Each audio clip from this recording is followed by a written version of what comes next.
Good morning, everyone. Just going to let a few people join before we start this crazy week that we're going to take a look at.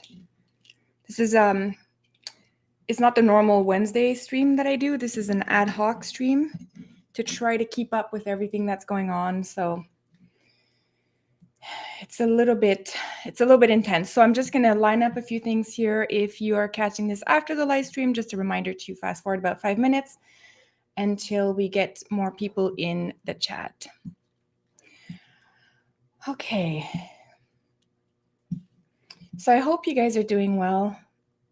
It's not an easy time for Canada right now and the world. It's not just Canada, it's the whole world.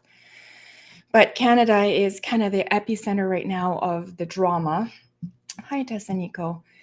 I'll make this stream a little bit more interactive than normally. So this is not going to be a stream that is going to be super awesome to watch after the fact.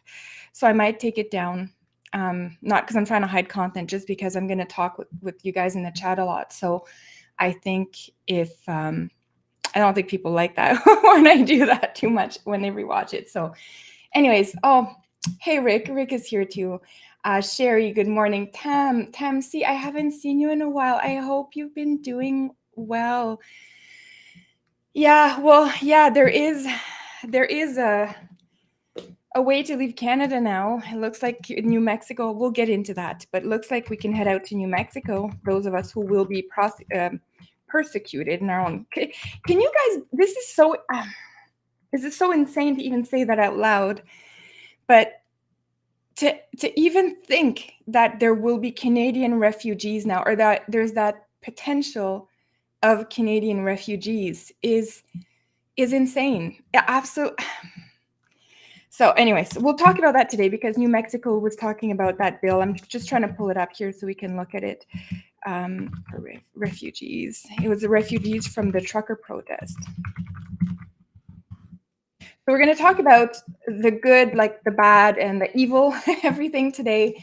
There is some good. We'll cover that at the end after we get ourselves through all the bad, just so we don't leave in a complete state of negativity today. But yes, we will absolutely be looking at that. And the sad part is that the evil is insane right now. It's really hard to look at Canada now without completely losing faith and just accepting the communist regime. I mean, I'm trying to keep fighting, but I find it very, very hard. So yeah, it is. It's not a good time right now. So anyways, okay. Hi, Crit. How are you? I hope you're doing well. And I see a few people out hanging out on D-Live over there with Crit. Hope you guys are doing well. Big shout out to D-Live. And also big shout out to all the people who have been going protesting in Ottawa over the past week, as soon as it became a real dangerous place for protesters. And before I forget, when we did the stream on Wednesday, I was telling you, and the changes are happening so fast that it's hard to keep up, but I was telling you on Wednesday that there was an actual change in language where they used to call it the truckers protest, the freedom convoy, the freedom protest. And then last week, starting on Monday, when the Emergencies Act was unleashed on us, and I do mean unleashed on us, and they started changing the language there to call it terrorists. And what was the other word? There was another word that was out there a lot during a few days. They weren't protesters, they were occupators. Yeah, they were calling it the occupation. And as soon as Saturday rolled around, the media reflipped back the language to protesters, because now they are trying to criminalize any association with protesting. So now protesting is back to being the bad word.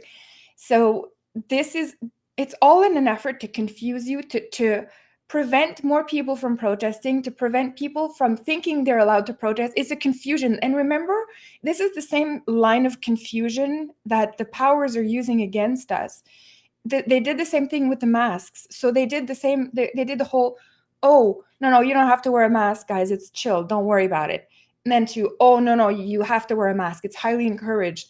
And then when they were called out on why shouldn't we have worn masks before, they said, well, we wanted to make sure people didn't panic buy the masks and there was enough for the health providers out there. And then they said, well, now you need double masks. And now they're coming full circle saying, no, you don't need a mask. And it's all in an effort to destabilize your mind so that you don't know. If it was only done on one element, like pick the masks, if it was only done on one, you could have followed along. But the fact that it's done on everything all at once, it makes it's very confusing and it's hard to keep up. So this is the intent. The intent is to destabilize your mind so that you don't know what to think anymore, and then they can swoop in and just tell you what to think. So, yeah, we're just going to put what Chris said. They need this to be terrorist so they can keep up on the public board. Yeah, so I wouldn't be surprised if the language was changing again. And in a few days, they're going to go back to saying terrorists. Probably, you know what, guys? I think when they start handing out hefty fines to people who are associated with the protests, and by the way, I fully expect to have my bank account shut. I was at the local protest here, but I was not part of the Ottawa Convoy or the Ottawa protest. But I can guarantee you that they're coming for anybody who's speaking up against freedom now. So I've been doing this for a long time. I've been on here for about 4 or 5 years now, and I've been specifically calling out Trudeau since the start of the pandemic. Not just Trudeau, I call all of them out. I hate all of them. Political ideologies, not the people. I'm not trying to say that I'm promoting hate speech here or that we want to encourage violence. So again, disclaimer, I do not encourage violence. I encourage peaceful protests and passive resistance if we can. But they will come after. I almost guaranteed, like we're waiting for that time where I'm going to go try to buy something and my bank account will be shut. And it won't just be me, it'll be a lot of people, but I fully expect it because it's been quite a while. So yeah, bring on the pain. We need to help it along. Yeah. Yes. So Trudeau has unleashed a very epic level of danger upon us now. He's essentially declared war against Canadians. And he's using his buddies over at the UN, his Klaus Schwab friends, to now militarize against Canadian citizens. So it's like he's used some of the police forces, but the rumors, remember what people were saying? It's conspiracy theory. UN is not here. Well, it turns out that it was here. Looks like they flew in a bunch of what were they? German soldiers to come in and help with the protests. So it's an unprecedented amount of danger that Canada's in right now. And I think we've lost credibility on the international scene for years to come. I guess there won't, I don't see how anyone would want to come to Canada now, any immigrants, unless they were supportive of a complete communist regime. If they're in, and that's who they're going to bring in, by the way. So it won't be any more refugees. It won't be immigrants. It'll be pro-communist immigrants that they're going to bring in. And actually, I'm going to show you something. I'm gonna find it. There was a post I found, and I'm not going to show you the name of the person who posted it because I don't want to start like a bunch of shit here. But I just wanted to expose it. Let me just hop on Facebook so I can tell you. Is you know how it's the people who post stuff? I'll show you, and then I'm going to show you CBC completely subverting everything. So hold on. I'm going to find the CBC one first, and then that one we can review together. And then we're going to look at the Facebook post. So I tried to line up as much as I could, and I forgot about this one. Now I just have to go find it. It was an article about a Ukrainian immigrant here. I think it was Ukrainian. But she actually went on she got picked up. Oh, here, I found it here. Okay. It's an opinion piece. I'm going to show this to you guys. You're going to want to see this one. And by the way, big shout out to everybody who keeps speaking up in these dangerous times. I think we're waking up people, and this is the good part of this. We're waking up a bunch of people. And I think we're going to end up, it's going to be a rough road ahead, but I think we are going to be seeing all of this turn around, at least enough that we can regroup and formulate our thoughts. And I'm going to tell you what I think a few solutions might be at the end. But here's the article that I'm going to show you. And the CBC, ever devolving into more depths of evil, I just can't even understand this anymore. And how people are, I think people are waking up, but how people are not completely appalled by this is insane. So the CBC, and I do not believe that this woman is, okay, let me rephrase that, guys. I think this woman has been used by the CBC. And I don't think she knew what they were going to publish. So I don't want you to think at all that I am pointing the fingers at this lady. She seems wonderful. But I think her words, she was probably paid to do this. Because how are these people finding them? Like, are they tracking down immigrants and going and interviewing them in these so-called times of need? As if, no, what they're doing is they're looking for propaganda pieces. So they probably approached this lady. Probably somebody at the CBC knew her, and they're like, let's completely invert what she's saying and her experience to serve the political agenda of Trudeau, who is trying to make Canada into a communist hellhole. So they're saying that this opinion piece was written by this lady who is a resident of Regina, who came to Canada from Chile as a political refugee. So it's not Ukraine, guys. Sorry, it's Chile.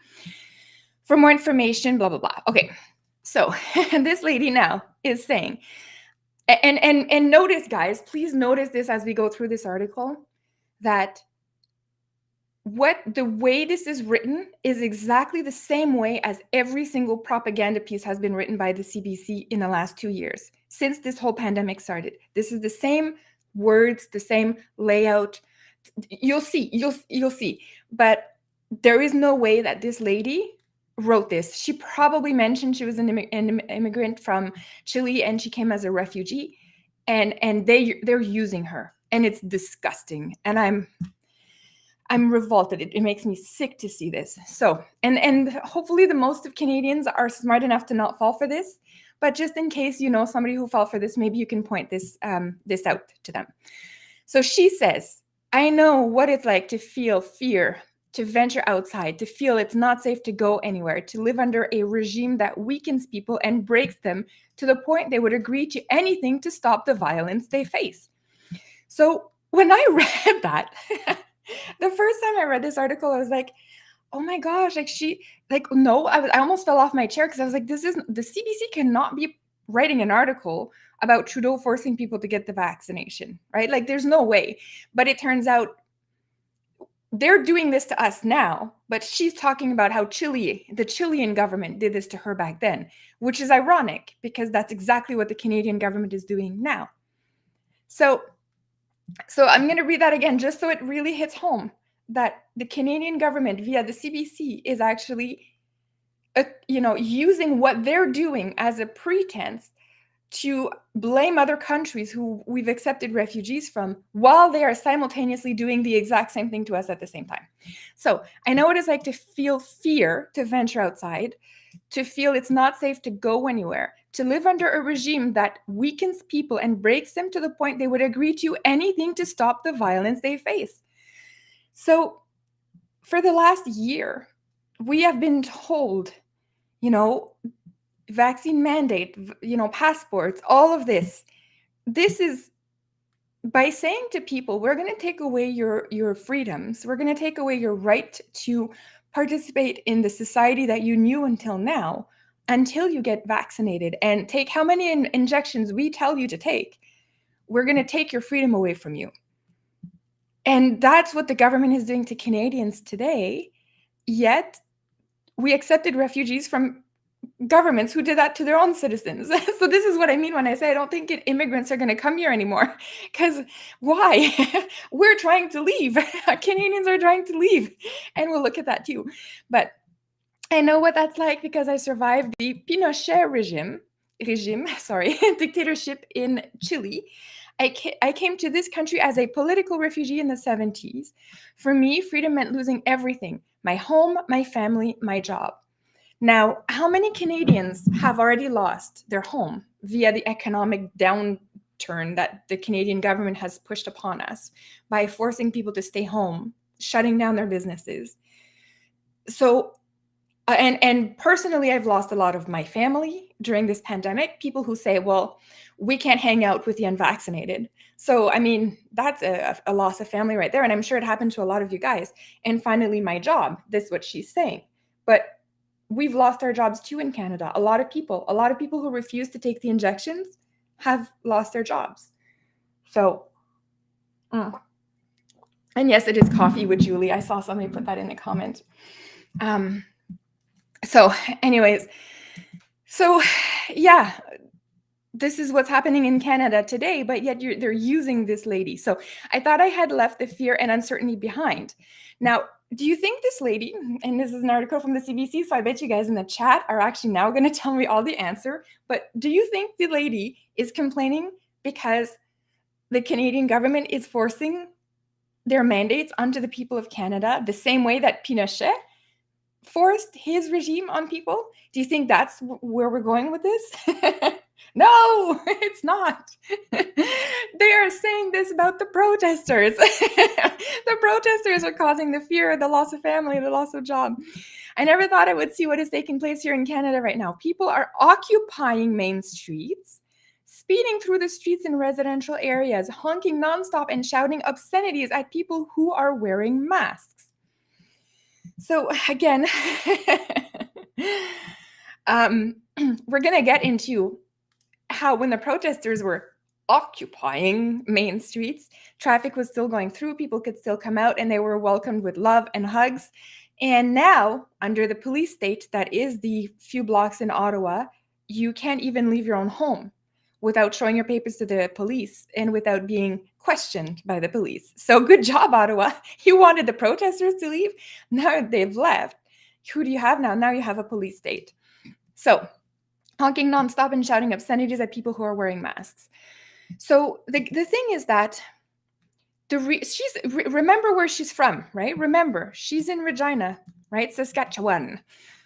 She's now talking about what's going on in Ottawa. And where do you think she got her info from?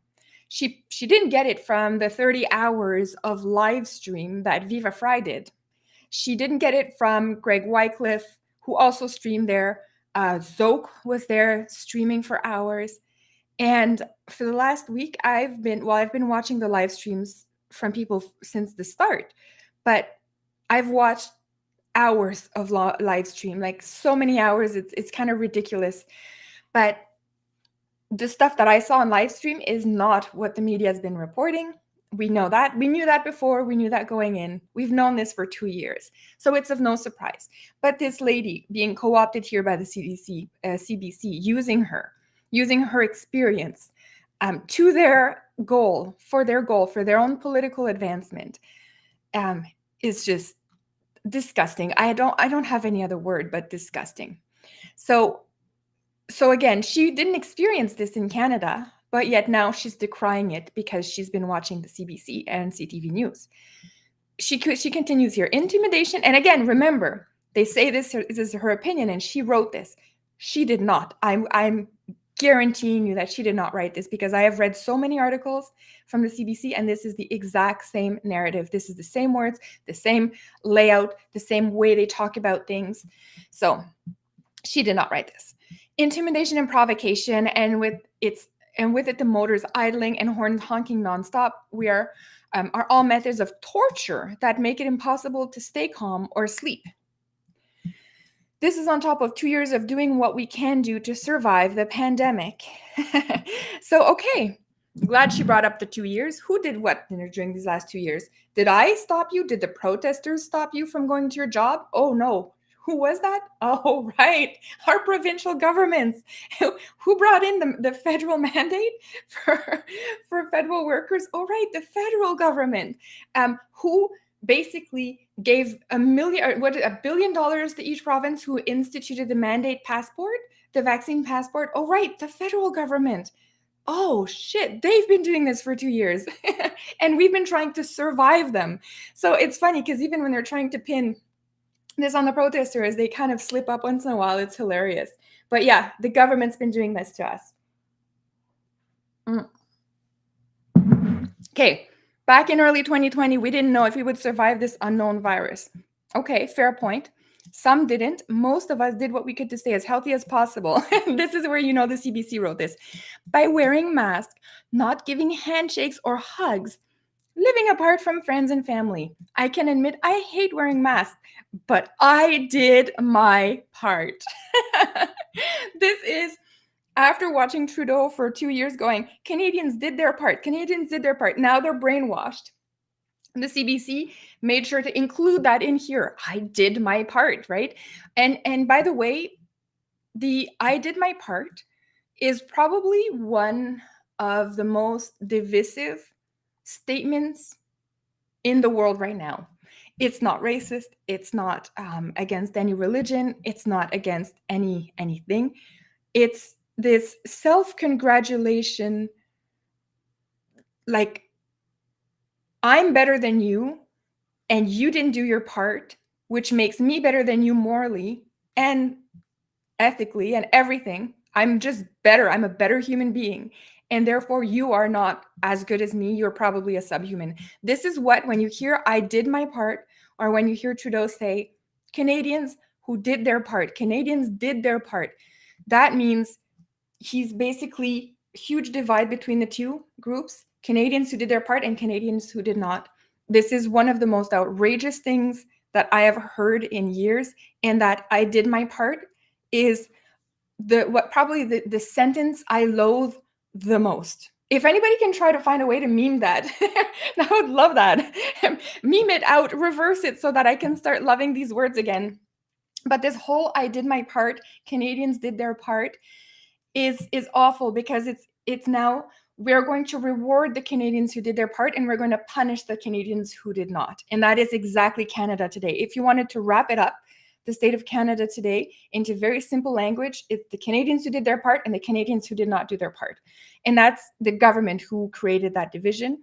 And the protest, the Ottawa Convoy, which is a worldwide movement now, they're trying to fight that. They're trying to fight to say, when they say freedom, what they mean is we want the ability to choose what we do, we put in our body, when we work, all of that. This has nothing to do with the government. You guys should butt out. That's what the freedom is trying to do. It's trying to reverse the I did my part. But anyways, of course, it had to be in this stupid article.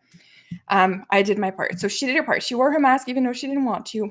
And of course, she had like a tragic reason for not wanting to wear a mask. But see, this is part of the brainwashing they're trying to do to you, part of the shaming that they're doing. They say she doesn't want to wear a mask because she was tortured as a political prisoner, but she did her part. So even being tortured by the dictatorship of Chile for years, she still was okay enough to wear a mask. Therefore, you stupid Canadian who didn't wear your mask, who fought the mask mandates, you have nothing to say. See, everything the CBC writes is disgusting. It's really disgusting. I could only see my grown sons when they parked at my house in their cars.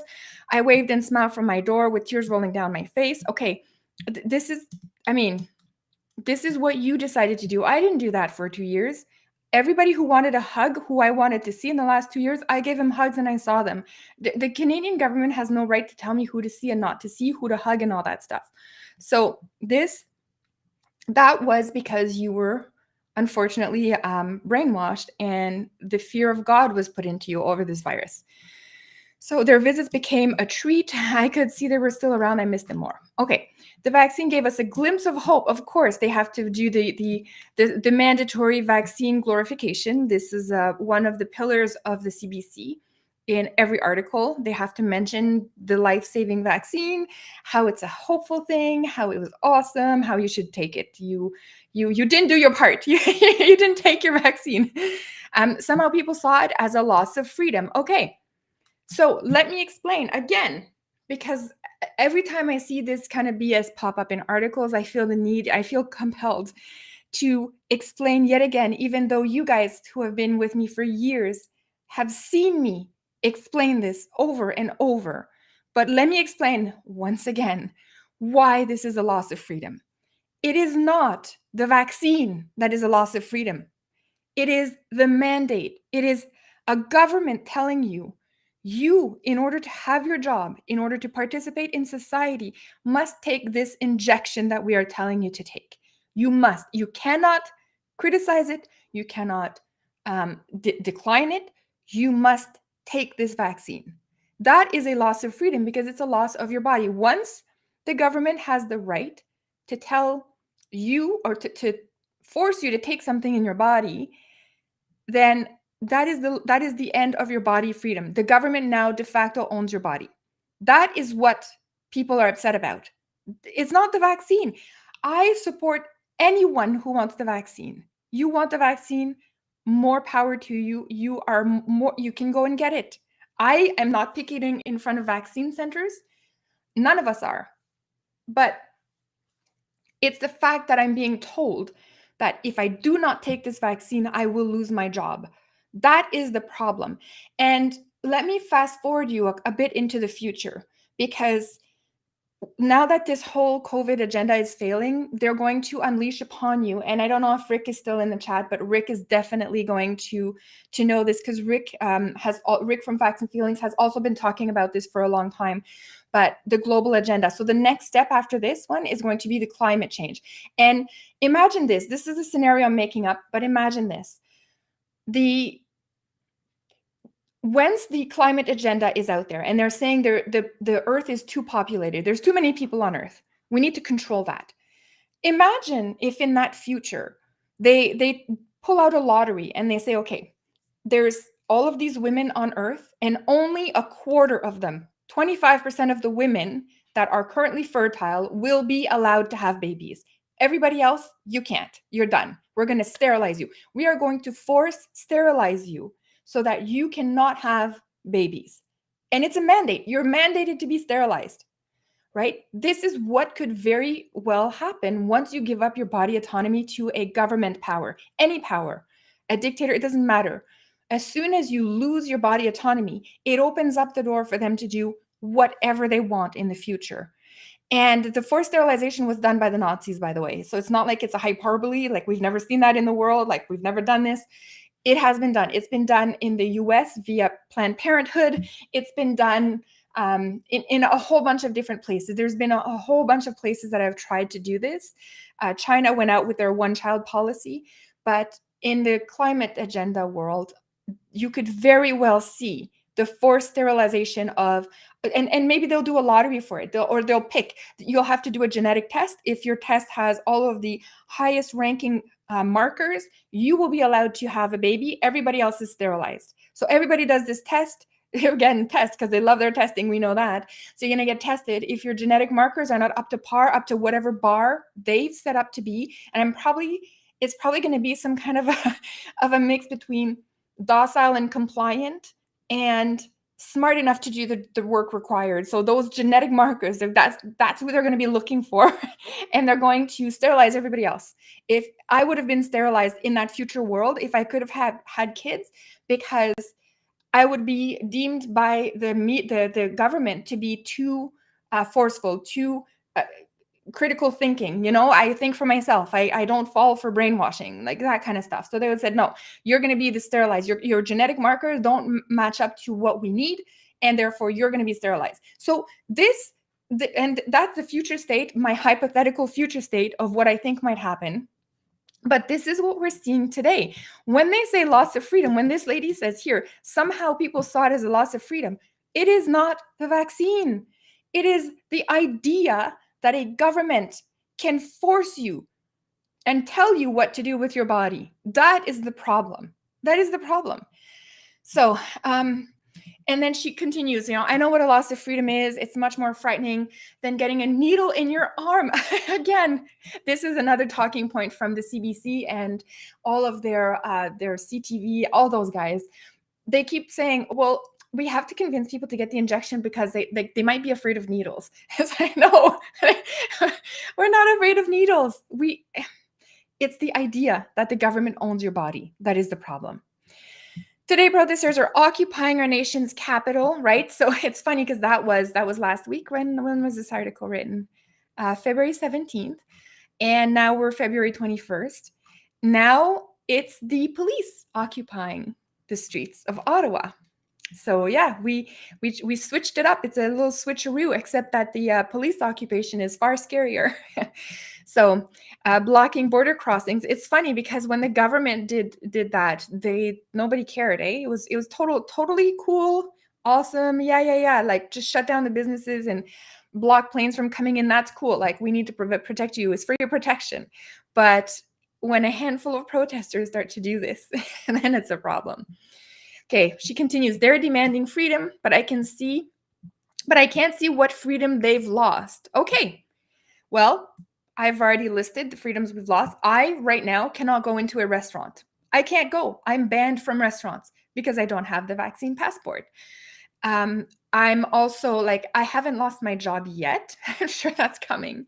But we saw this week that we've lost a lot of our banking freedom. So the government reacted to the mandates that we were fighting and protesting with more mandates that are even more worrisome. So this is why it's a complete disaster in Canada today. They are doing whatever they want and have not faced the consequences so far. So she's talking about the protesters, no consequences. Well, there are the consequences now. They've been pushed out. Prime Minister Trudeau said that he wants to avoid violence against civilians. Well, that was a fail. So there's reports of on Saturday, Sunday, people being pepper sprayed. I was watching the Viva Fry live stream when, what was it called? It's not a flashbang. It's a little bit lesser severe than that, but two of them went off and then people kind of moved back a little bit. And so he saw it live on when he was there. So it was clearly it's intimidation, right? So, and it is a form of violence. You guys all saw what happened with the horses, eh? Did you see what happened with the woman and the horse? Like a lot of people thought she had died at first. She didn't die, but she was in hospital. I think she had a dislocated shoulder, potentially a broken clavicule, but they and of course the Ottawa police lied about that. So the lies are just pretty much now we're at the point now. Anytime you see an article from the CBC, CTV, City TV News, MSNBC, whatever, wherever you are, CNN is probably the worst, but any of them, it's either a lie or it's propaganda article against you. They're trying to brainwash you. There's only two possibilities, and sometimes the articles contain both lies and propaganda. So like this one here, this is propaganda with lies. Okay, so he wanted to avoid violence against civilians. Well, that was not true. That was just what he said initially. Trudeau's always been in favor of violence against you, by the way, just so you know. He's totally cool with it. He has no problem getting guns and using them against his people. He just doesn't want his people to have guns. Remember what was he said? The AR-15 has the goal of killing as many people as possible. And a bunch of people pointed out that the paramilitary, whoever he brought in to fight the protesters, had AR-15s. Yes, you can't make this up anymore. The lunacy is out of control. And luckily, the good of all this is that this is waking up a lot of people. There's a lot of Canadians who are looking at this going, oh my gosh, yeah, this is way out of hand. The Wars Measure Act being brought out, all of it is insane. So where is he when Indigenous people are arrested violently?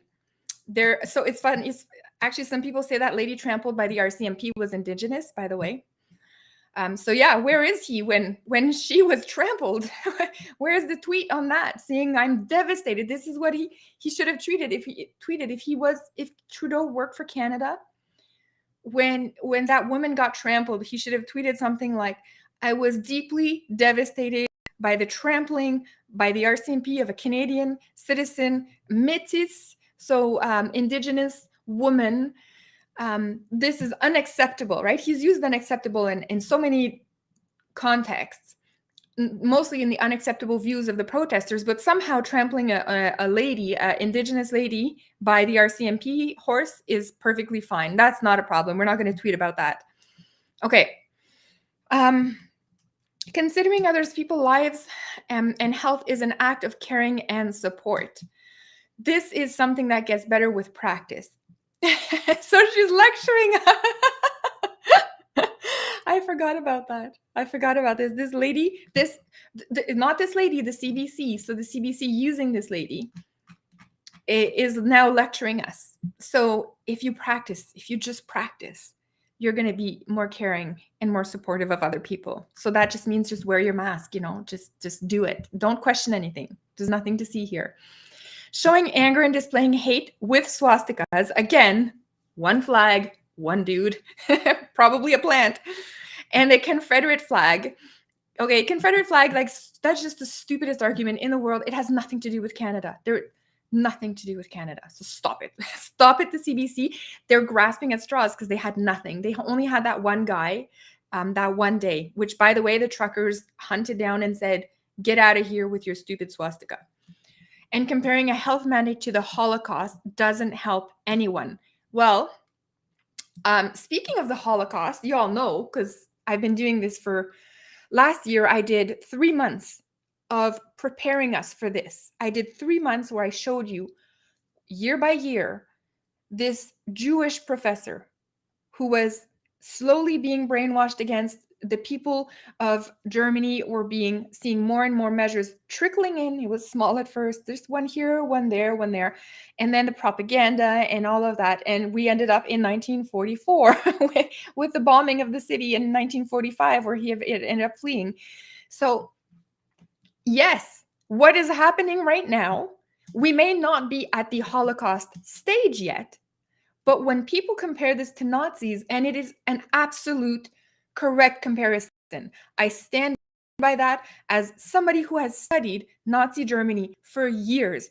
I can tell you that Canada right now is in the exact state that Germany was in the 1930s, and we have proof of it. Everything they've done in the last week, every single thing is something the Nazi government did. So there is everybody who is now comparing Hitler to Nazis is 100% correct. So Trudeau, I almost called him Hitler. Trudeau doesn't want the National Socialism the way that that Hitler wanted it. So Hitler was a communist, a socialist, right? But he was the one that wanted to start nationally first. And once the National Socialism is completely solidified within Germany, then the idea was to go out and Germanize, I don't know if that's a word, Germanize the rest of the world, like take over Europe first, and then eventually take over the world. That was the grandiose idea of Hitler, was to start national and then grow. That's why he started Second World War, because he felt that he had enough national support internally to now start going outward.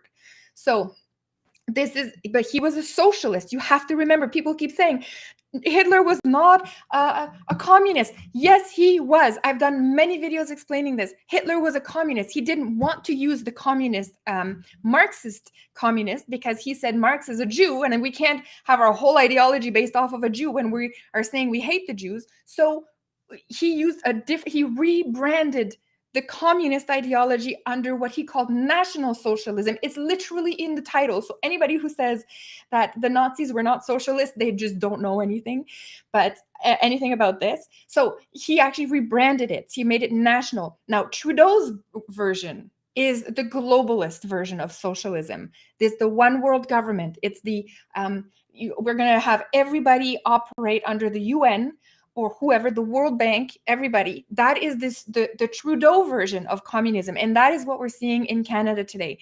He is not even trying to nationalize us first.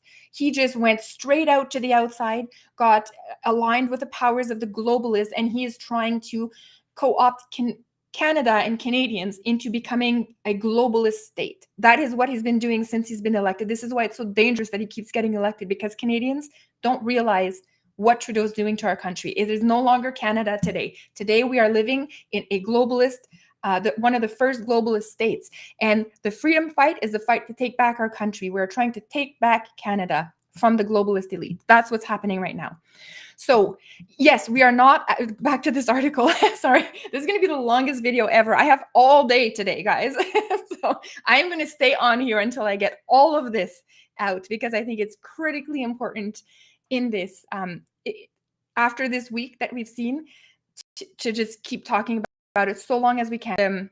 Banning of the internet is the next step. I'm going to get kicked off soon. So I'm going to try to talk as much as I can before that happens. So yes, we are not right now in Canada at the Holocaust, but again, we are headed there very fast.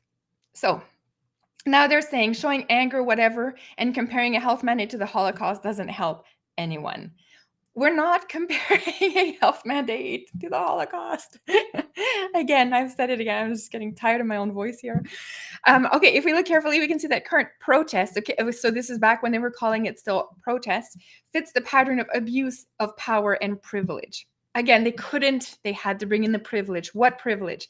The privilege of losing my job if I don't take an injection that's mandated by my government, right? Is that the privilege that I benefit from?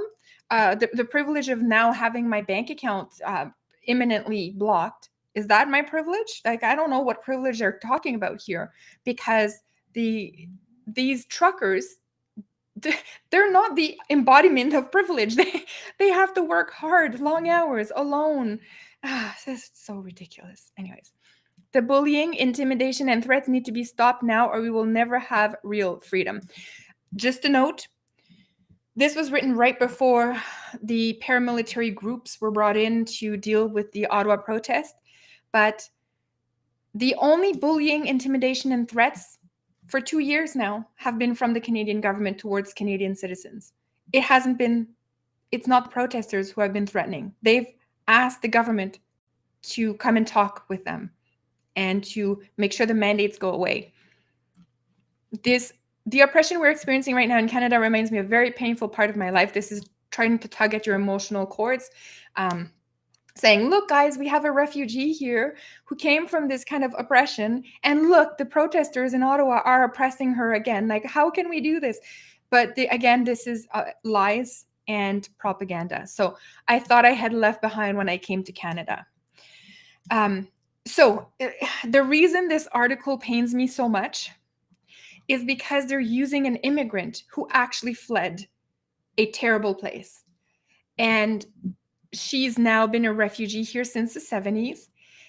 And instead of actually portraying Canada in the true danger that it is, and getting many of the refugees who fled, they're telling us now, this is what we fled. You're seeing it here, guys. So alarm bells, like level 10 alert. You guys have to get out of this now, because this is what we fled when we came here. The CBC went and got a person here who is a refugee, but they brought her in to pile on the protesters, to basically crap on the freedom movement within Canada. That's actually what's happening in Canada right now. Our freedoms are being taken away from us. The protesters are trying to get that back. And this woman brought in by the CBC is taking a piss at that while claiming she's a refugee. It is one of the most outrageous. I know it's just one article and the CBC has been doing a lot of outrageous crap, but this is just one of the most, this is probably like the most outrageous one. So, okay, we'll keep going on this because I wanted to show you. I'm just going to find this article, this Facebook thing here that I wanted to share with you. Just give me 1 second, guys, here. I won't actually share it, but I just wanted to read this post to you because this is the kind of post that we've seen. Okay, I found it here. So I think this is somebody that. So this is, I can't show you because it's got the name of somebody in here. So I'm just going to read it to you. If you could bear with me, guys. I know this is not ideal, but okay. This is somebody that I know in Facebook who posted this, and it looks to me like it was pasted from somewhere else, but here goes. I was born under a communist regime, 1984 in the People's Republic of Benin. In fact, I can only believe in freedom. And I understand the fears of those who fear the advent of an Orwellian civilization. Strangely, I never made the link between the book and my year of birth, but I'm getting sidetracked. What is ironic about this freedom convoy is that it's happening in the freest countries in the world. I think it really, really hilarious. Brother, if you can park in front of Parliament, block access to the highest governmental body in your country, block major economic axes, thus risking to starve some of your fellow citizens for 15 days in a row without repercussions or consequences, bro, freedom doesn't go beyond that. In my humble opinion, it seems to me that you are already quite free. Maybe you should choose another name for your convoy. So there's a lot to unpack here, but what this guy's saying is you're protesting, therefore you're free. I was born in a communist regime. So again, this is the idea of using another refugee statement to say, what the hell are you guys complaining about? Now, let me break that down for you so that it's very clear what is happening. This guy was born in a communist country. Dude, bro, as you say, bro, you didn't see it before it was communist. You were born in a communist country, okay? What's happening right now, we are seeing it devolve into a communist country. And what the Freedom Convoy is trying to do is trying to prevent it from devolving into the very state you fled and came here for. So I am so sick of these refugee stories being used against us here. These people who come from communist countries, and I don't think this is an actual person. I think this is the media using this. I do not think this is an actual person. But because all of the people I know who came from communist countries are literally at the protest saying, you need to wake up now, Canadians. So and I know a lot, like I was saying, I've said this before, almost all my friends are refugees from communist countries, China as well, right? So it's insane to me that this guy, this is kind of a dumb comment for this guy to say, well, you can park in front of the parliament, therefore you are free. No, the loss of freedom happens incrementally at the start and then it speeds up. And Canadians are trying to save their country from the shithole you came from. So don't come here and piss all over Canadians who are trying to save their freedom. Okay, yeah, I knew I was gonna get upset with that one, but anyways, okay. So that's been done. Let's check out this this here out in New Mexico. I'm going to show you this article. New Mexico to introduce a bill offering asylum to Canadian truckers protesting vaccine mandates. Now, this is amazing. I don't know if, I'm trying to understand the reasoning from the New Mexican government on this one, but that's what they're doing. So they're trying here to get temporary asylum to those involved in the trucker protests. So this is brilliant. This is absolutely brilliant. I don't know who came up with this idea, like if it's this, who was it here? This Yvette Harrell came up with this, but they're introducing this legislation, and this is a red pill moment for all Canadians who are not red pilled yet. this saying, Canadians are in so much danger that they need to seek political asylum. in other countries. This is great because this truly shows how far Canada has fallen. This state that we have is this is we used to be the people accepting all the refugees, and now in Trudeau's Canada we are the ones that are producing political refugees, and we truly are. I have a quick list here. We're going to talk about this as well. I have a few things on here. But I wanted to talk really quickly about the financial aspect before we go into a couple more things in the Ottawa police tweeting. I would like to look at the Twitterverse for them. But just a couple more things I wanted to look at. I don't know if you guys saw this, but Ottawa protest placing added stress on pets and clinics. So from this, we found out that the Canadian government has said, and I don't know how it got there. Maybe somebody can help me understand this in the comments.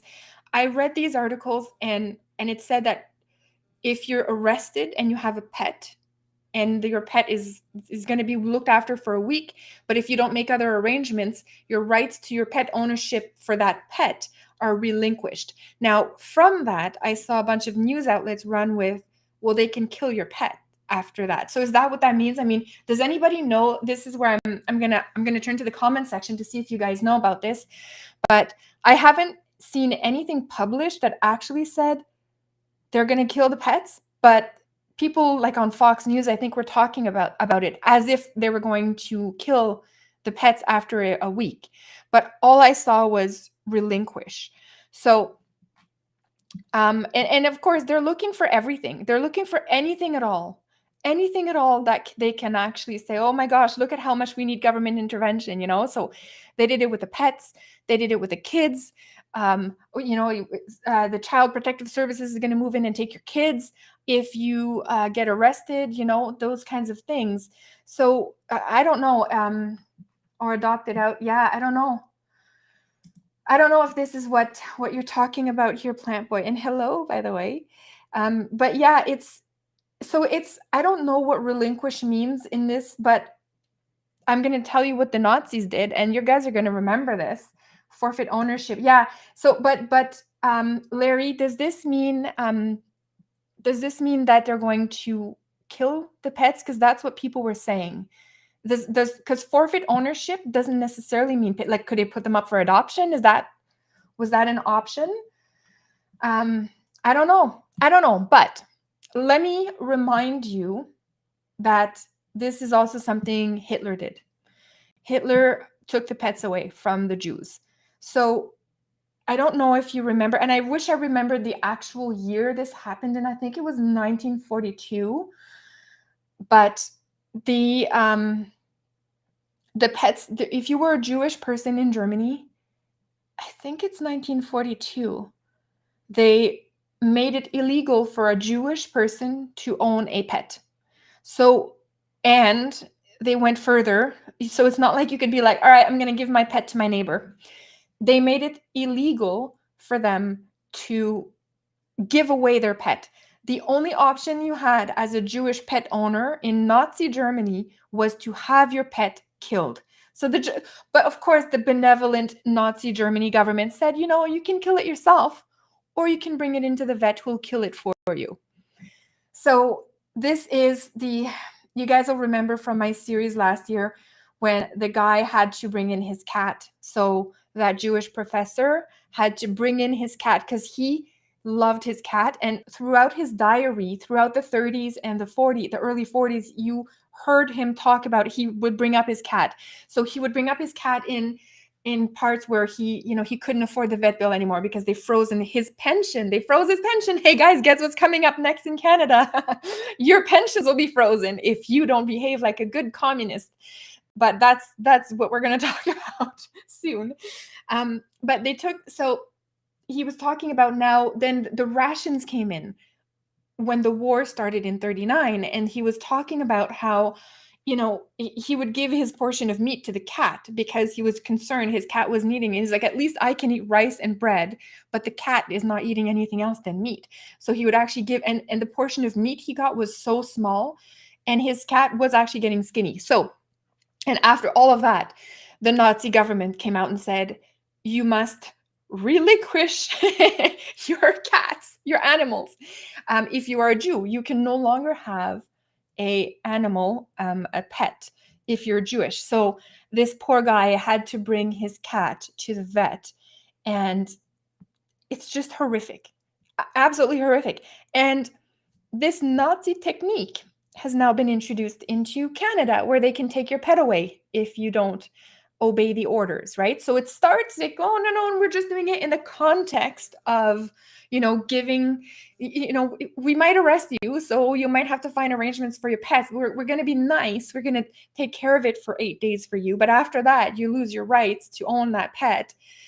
And that's the nice Canadian Nazi way of doing things right now. But don't be surprised if it escalates in the future. And I am warning you that this could become a reality if you do not if you do not completely go along with everything. They could restrict your freedom to have pets. That is an actual real possibility. It's small in the grand scheme of everything. You think the pet is not the end all be all of my freedoms, but it's just all of your freedoms are being looked at right now and judged. And the fact that the Canadian government can even look at pets and make arrangements for pets means that they are truly looking at controlling every aspect of your life. So even the pets, they manage to get governmental injection into your relationship with your pet. This is insane, guys. I cannot even believe that I'm sitting here saying this. The exact same thing happened in Nazi Germany to the Jews. Okay. So I don't know if they're actually going to be doing this like for real for the pets in the future, if it was just part of the Wars Act, the Emergencies Act. But definitely a problem. Okay, so we've looked at New Mexico. Hold on, I'm going to, we can look at the police tweets. Let's mix it up a little bit, guys. We're going to look at the Ottawa police. Okay, so I was looking at their, okay, so just to show you, reminder, this is from the Ottawa police. Reminder, Wellington westbound remains closed at Mackenzie. So, but I thought you cleared the protesters, right? Wasn't the problem that the protesters were blocking down streets? So there you go. And then they were patting themselves on the back yesterday. I wanted to show a few more here. The ongoing police enforcement and unlawful demonstrations. So now I think this is the speech. I'm going to put my earbuds on to just confirm this. I think this is the speech where this guy says they're going to track down people after. Let me just see, guys. I'm going to make sure I'm sharing my sound over here. And we're going to listen to this because this is scary. This just means, you know what? They are actually going to start tracking you down for everything. And this is tying into the financial aspect that we're going to talk about, but I just wanted to check this very quickly here.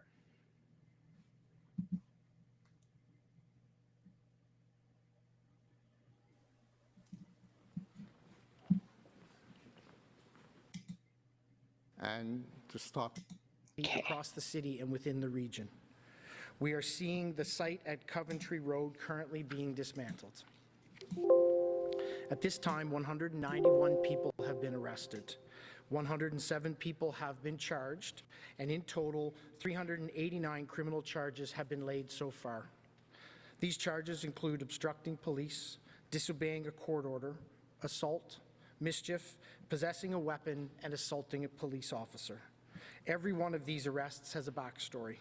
In one incident, a protester attempted to disarm an officer of their taser. Another officer quickly intervened and assisted that officer to ensure that the taser was retained. So this is Canada. I cannot believe this. I cannot believe this, that we are watching this happening in Canada. I'm just going to try to fast forward it to I think it was the question and answer at the end. where, the TVA Montreal. Can I ask my question in French? oh God, If you can ask a question in English first, I'll make sure you get a response in All French right, as no well. problem. I think it's this guy. Hold on. You said it's progressing very well, you say. So when exactly, and I know it's difficult probably, but you must have a date, a time for a return to normal. I think people want to know that information. Thank you. So I said from the beginning, we have a plan and we're executing the plan. The one part of the plan that we don't determine is the actual timelines of when we complete it. We began to execute our plan on Thursday afternoon. Yeah, I don't know if I'll find it. I should have bookmarked it, guys. But anyways, this whole police conference was disgusting. But as part of this conference, they actually said in there that they were going to seek out anybody who is associated in any way with the protests and go after them financially. So like get their bank accounts locked. So this is this whole police thing is disgusting. But I wanted to just point out here that the mask charade is still going on, eh? So I've never understood this from the start, and I've made a lot of my early videos about the pandemic were about the ridiculousness of the mask. It's almost like a charade at this point. But see, this guy was just not wearing a mask, and he came up here and he started to talk. Then he went back and he put his mask on, and this guy was wearing a mask, and he came out, and the politicians, the police, all of them have been doing this. It's almost like a circus at this point. Like I'm like, wait, so you're saying that this is transmissible, highly transmissible via air, yet you're okay to walk from the podium to back there, put your mask back on, and then it's like the COVID ski knew that this zone over here was COVID free, and you were safe. Like this whole thing is show. It's a show. It's the most ridiculous show that I've ever seen, and I don't understand how smart people keep going along with this. I don't get it. I just don't understand. I don't get it. So anyway, so yeah, so the Ottawa police has been, since this guy came in the last 4 or 5 days. So yeah, he's very proud of his police officers who have bullied and unleashed their, the RCMP horses to trample people. This is what we are seeing in Canada, right? This is Canada today. This is when he was telling them to leave, right? And it's funny that they've called it the red zone, the red zone. So it's the right color for communists, right? It's like our Canadian flag is like already got the proper communist colors on there. So the red zone is very, very well. It's in your face now that they're just rolling out this communist ideology. I don't even know how people cannot see this. But anyways, if you look at all of their police tweets, it's a mix of being proud of their bullying and then saying that now they're blocking streets. So the protesters are no longer out there blocking. You can now rely on the police state to be blocking your streets for you. So well done there. Freeland, always just an insane person to deal with. This was posted on February 18th, but Chrystia Freeland, we talked about her on Wednesday and her psychopathic behavior, but she's just escalated that since then. And she's also confirmed that they will be going after people after. So same thing as the Ottawa, right? The Ottawa police chief. They're going after people now who were at the protest in terms of punitive, so punishment, trying to punish people as much as possible. And she's not even hiding anymore. Now, what's even worse about Chrystia Freeland is that she is trying to get some of these emergency measures to be added as a permanent tool for Canadian government to rely on. And that, if that doesn't scare you, I don't know what can. So imagine that, using the War Act, the Emergencies Act, on the most peaceful protest that probably the history of the world, one of the top 3 most peaceful protests in the history of the world. And her and Trudeau unleashed the Emergencies Act on that. And she is now saying some of those elements that were really reserved for government overreach when it's an emergency, we'd like to now have some of those permanently. And she's talking about the crowdfunding. So essentially saying she wants to, if you ever crowdfund, it's going to have to be done for a government approved, whatever the government approves, you're allowed to take that money, but you're not allowed to crowdfund if the government disagrees with you. So to everybody out there who doesn't understand or can't fathom what the problem is, why the protest is happening, who claims, like that lady we were just looking at earlier, that there is no loss of freedom, when you may agree with this, you may agree with everything that's going on, but I promise you, if these emergency act measures are turned into a permanent state as a permanent tool for the government, I promise you it will not take long until something that you disagree with will come up. And then what will you do? Right? So this is why now is truly the time for us to all stand up, like truly. And even if you disagree with the protest, you're like, no, you know what? It's not affecting me in any way. I'm totally cool with everything. There will be something happening very soon to you, to your family member. Maybe your daughter is going to be the one that's going to be part of the future genetic testing that I was mentioning earlier that I made up. Like, this is, I don't want you to think that this is something they've outlined. My brain is very sci-fi. I think in very sci-fi terms. So I am thinking that in the future, as they want to roll out the climate agenda and too many people are on the planet, they will put some kind of a invasive body technique back in that world where they're going to say to you, you cannot have babies unless you've met this criteria of genetic, right? This genetic criteria. If you pass this mark, we will allow you to have kids, but if not, we will sterilize you forcefully. The state will take over your body and sterilize you, just the way the state is taking over the body of the people who don't want to get vaccinated today and forcefully vaccinated it, telling them you must keep your job, you must do as we say. So you may agree with the vaccine, and that is entirely your choice. We all support you getting the vaccine. But what if you don't agree with your daughter getting forcefully,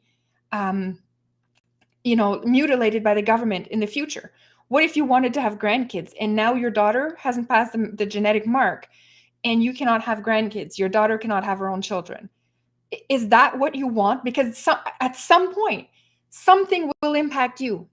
So just because it doesn't impact you today, it will. And this goes for everybody who is cheering on the government today, everybody who is okay with this.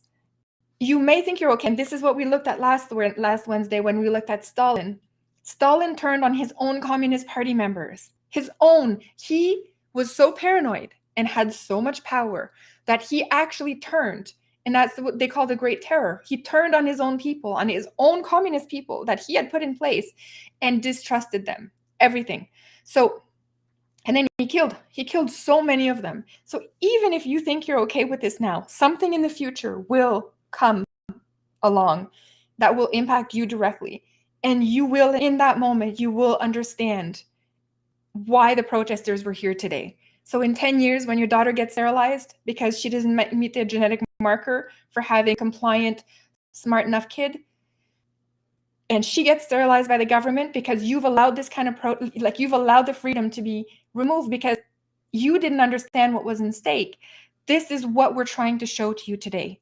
So today, even if you disagree with this, I want to remind people, if you want to wear the mask, you can wear your mask. Nobody is stopping you. If you want to take the vaccine, those are kind of the two big things here.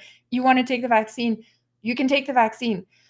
But you cannot force other people. You cannot have a government who forces people to do things, because at one point, the government will force you to do something you didn't want to do.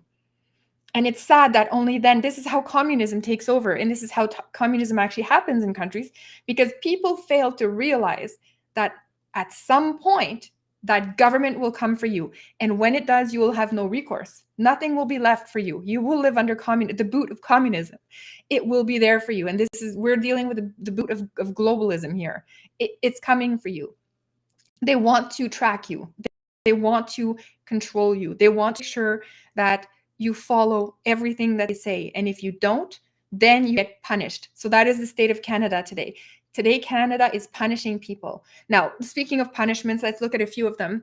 They started with the banks. And I say started, and that is not an error. This is just the start, guys. They started with the banks. So they did a little bit of the insurance too. So removing your license and your insurance if you're a trucker. But the banks is the biggest one because now they're going after people's bank accounts. So imagine today, you're like, well, I wasn't part of the protest, so I don't care. Like I don't care. My bank account's not frozen, so whatever, right? One day your bank account will be frozen too. I'm telling you. They're just starting. And the bank thing that they're just starting now, it's going to spill into other areas of our life. So remember that Canada is already under socialist medicine.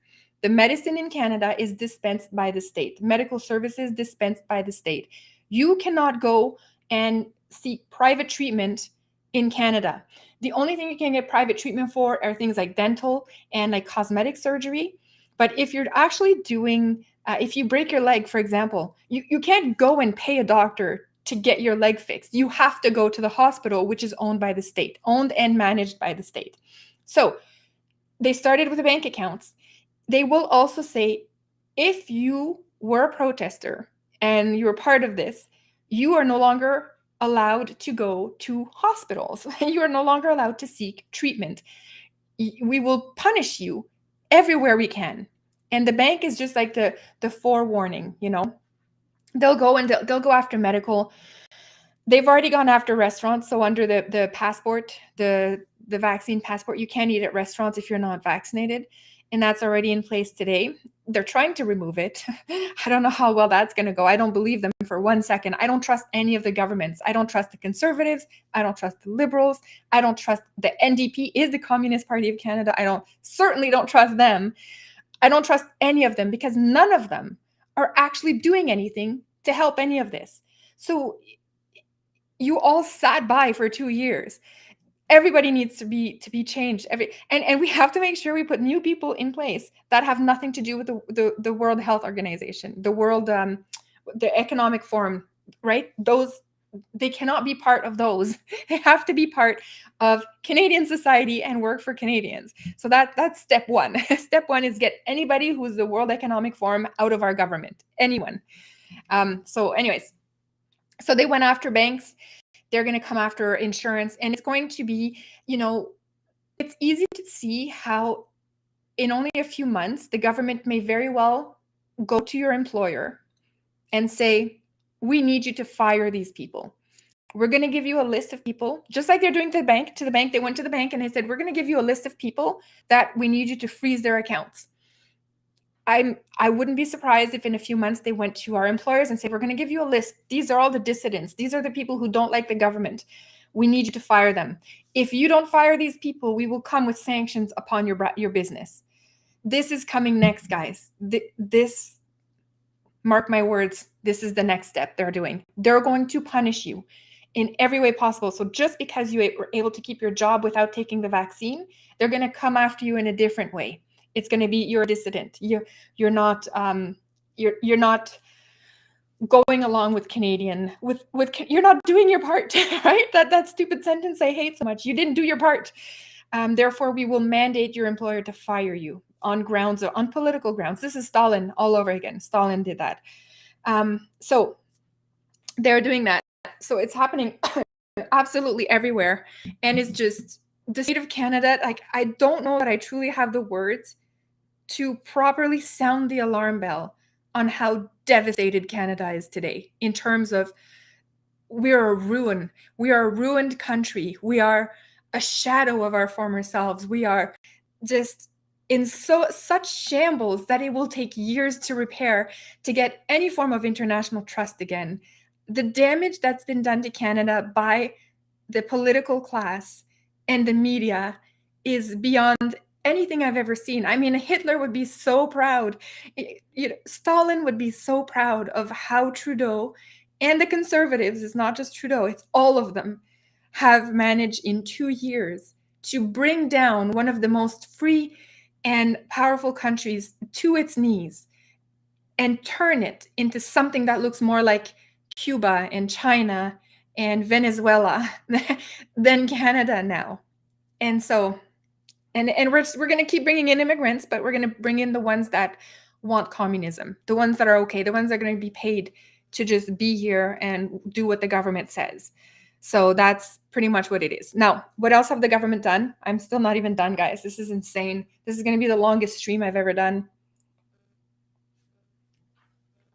Oh, so many people have joined now. I'm so sorry. I said I was going to interact with the chat today, and I've been on a freaking rant. But yeah, so many people. Okay, Randy, David. Hi, David.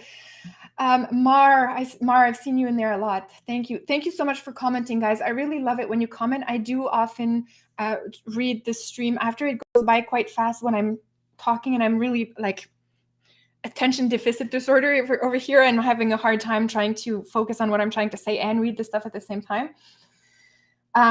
But so many people have joined. Rainy Steps, how are you? Rainy Steps, man, you've been with me from the start, eh? So good to see you. Melissa, the ferocious frog, Mary, so many people are here, and so many people that I don't think you guys are often able to catch the live stream on Wednesday. So I'm so happy you're able to catch it today. Alex Jones, of course, always here, and Terry McLeod. Hello, Terry. I hope you're doing well. So yes, Plant Boy, yes. Old White Guy, hello to you as well. I saw you were in the chat a bit earlier too. Kathy, Mary, oh my gosh, so many.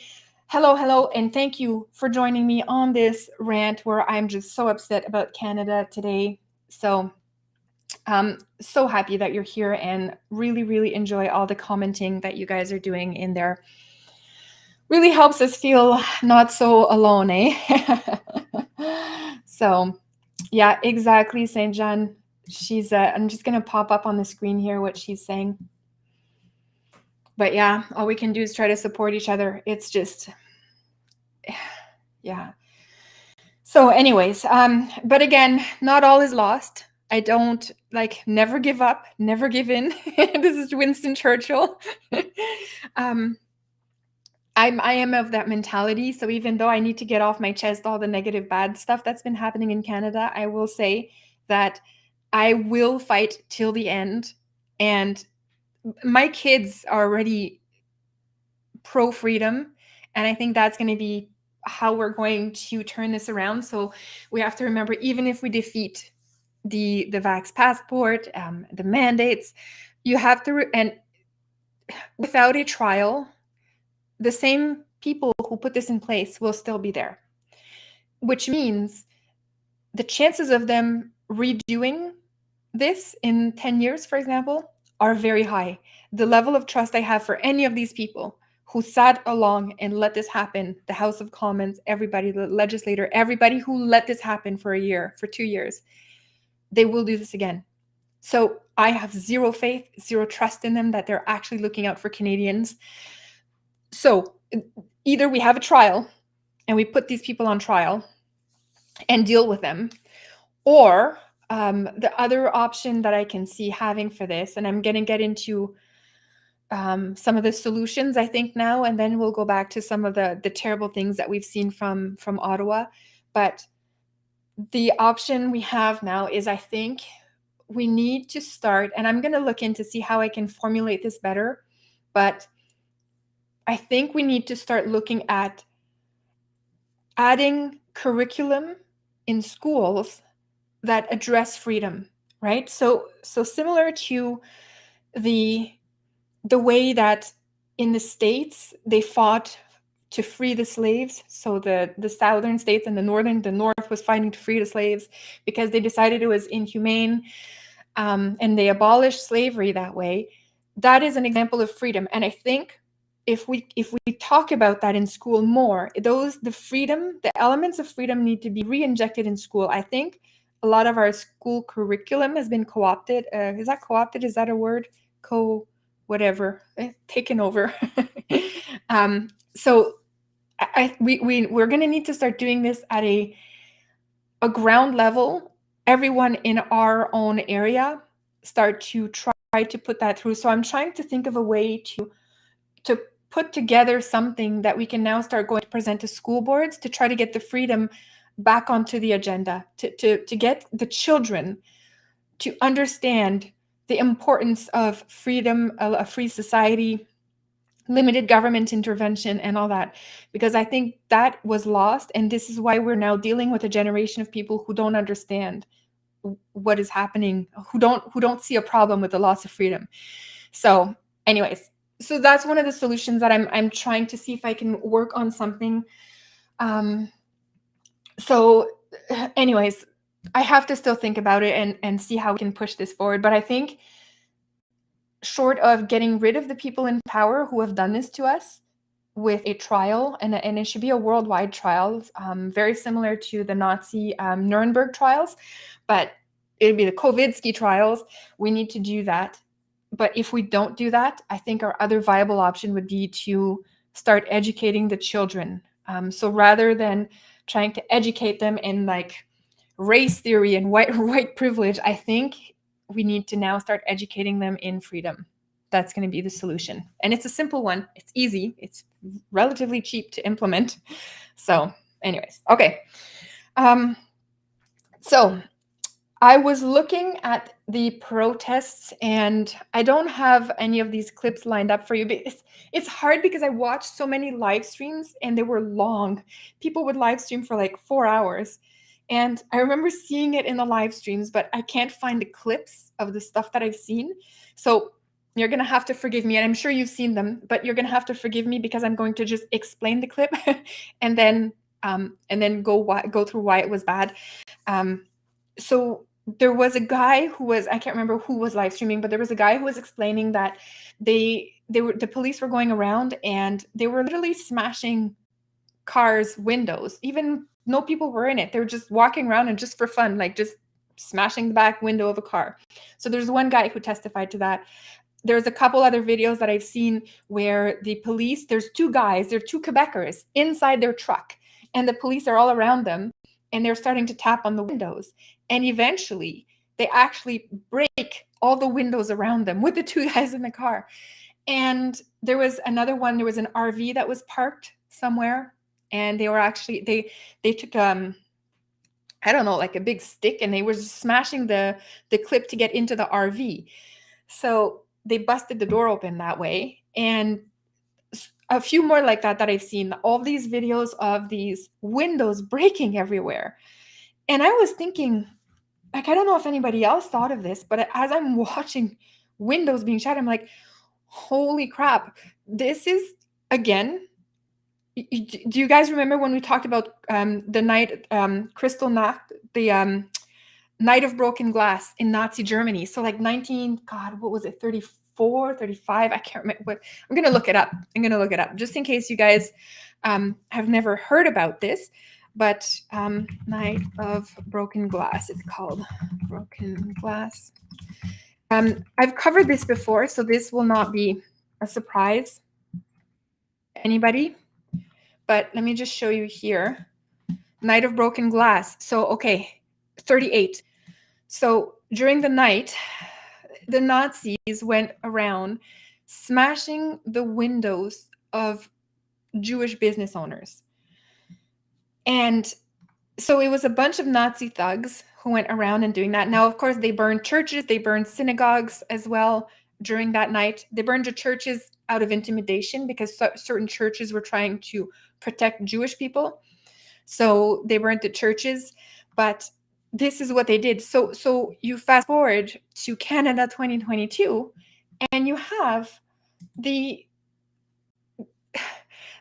police in Canada. I don't think they're all Canadian, to be honest, but going around smashing the windows of the protesters.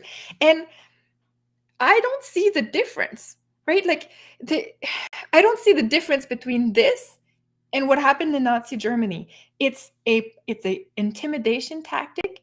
It was unnecessary. Like those two guys that I was telling you about that were in the truck, they smashed the one side, they smashed the other side. I'm like, okay, maybe I can get it if you need to get the guys out of the car by force because you're a thug, you're a Nazi thug, so you're going to literally pull them out. You needed that to unlock the door. But then the cop went around and smashed the front window too. I mean, this is beyond, this is beyond anything I've ever seen in Canada. And just knowing historically what's been happening with these level of intimidations, and if you look at what happened in Nazi Germany after that, is just pure insanity. So yes, we're not at the Holocaust level yet. We're not there yet. You know, we haven't killed 6 million protesters yet, but we are well on our way, because everything I've seen in the last week has been very reminiscent of all the things that I've studied in the rise of Nazi Germany. Little day-to-day things that have been going on for 2 years, but in the last week, the militarization of the police, all of this, the protesters' night of broken glass, right? Or day of broken glass, whatever. Is just, I just can't even believe this is the country we have anymore. This is shameful and uncalled for and unnecessary. And you pair that up with the guy who was talking about how they were just going around just smashing the window of cars. There was nobody. They were just parked there in front of a hotel. It could have been a guy delivering an Uber, delivering food for a hotel guest, or like. It just makes absolutely no sense that this is where we are at. And of course, another thing you guys have probably seen, let me just pull it up here. The UN airplanes. I don't know if we'll find it fast on Google here. Yeah, we will. But there was a, let me show you this here. There was every time somebody says they're going to bring in foreign troops. Oh, sorry if that's playing in your ear. Hold on. I hope that's not playing in your ear. Sorry if you got a commercial there, guys. I can't skip it. Just give me 1 sec. Okay. Okay, so I'm going to show you this video. And I think the sound is on. I think so. Okay. I seen a video online, so I thought I'd come check it out for myself. Here we go. United Nations plane right here in North Bay. I wonder where all those cops in Ottawa came from. And there's no snow on it. It just snowed last night. So you can see here, I don't know if you guys heard, I hope you heard that, but there was an airplane here and you can see one logo on it. I think there's 2 airplanes, but it's funny because we're called conspiracy theorists when we say the government doesn't work for Canada anymore. You know, they're going to bring in people from different countries to enforce the law. And I remember when we found out that Trudeau had actually done a military training with the Chinese soldiers, that was like, what, 3 years ago? There was military Chinese here in Canadian soil training. And we were called conspiracy theorists for worrying about that, for saying, why are they being trained in Canada? It's nothing good can come out of this. So this is what's been happening. And now we have the same thing here. We have the UN bringing in their people. Now, you guys are going to remember there was a couple of people 4 months ago that were filming in Toronto, the UN cars. Do you guys remember that? It's like they look military trucks with the UN on it. And there was a crazy amount. And there's even a guy who did a compilation of an aerial view where you can see at first there's like 10, and then there's eventually 20 cars. And then like over the months, they grew and grew in terms of the numbers of these vehicles that were parked there. So, I mean, we have now seeing the way our government's behaving, it's not at all far-fetched to ask these legitimate questions of who's fighting, who's being brought in to fight the Canadians now? Who are these police officers who look like they're from North Korea, to be honest? Like, not their physical, I'm not talking they look North Korean. I'm talking that the way their gear is put on, they look North Korean in the sense that they have like the same, like the green outfit, and they just look all uniform, no number on them, and it's intimidating AF, right? It's like a really intimidating thing, and they're there. And who are they? Who are these people?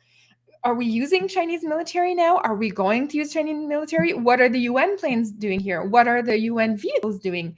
And the what is it, North York? Where was it? I can't remember where it was. North York, Toronto, like somewhere in Toronto, there was like a big parking lot with all of them.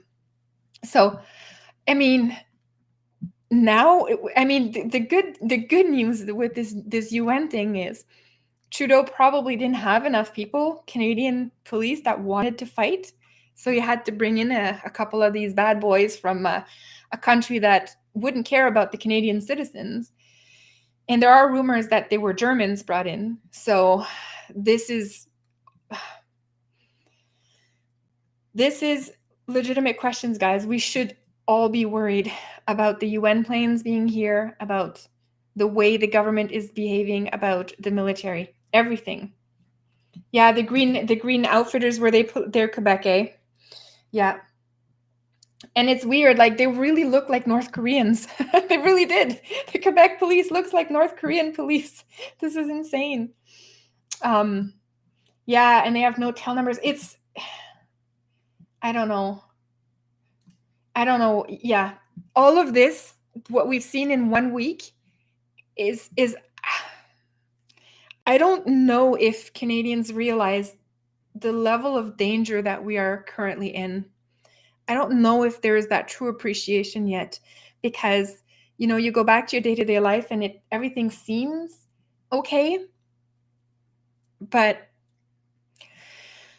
I don't know. I don't know what to do anymore about any of this.